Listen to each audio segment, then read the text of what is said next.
Popcorn. Popcorn has been around for thousands of years and it's believed to have originated in Mexico. It is thought to have been firstly used as a food by Native Americans as early as 4700 BC. The oldest years of popcorn ever found were discovered in the backward of New Mexico and are estimated to be around 5600 years old. If you like it, please subscribe and like it.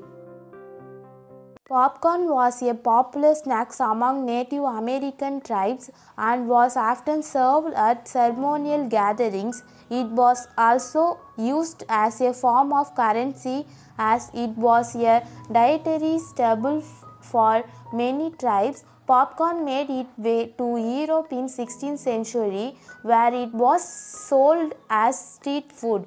If you like it, please subscribe and like it.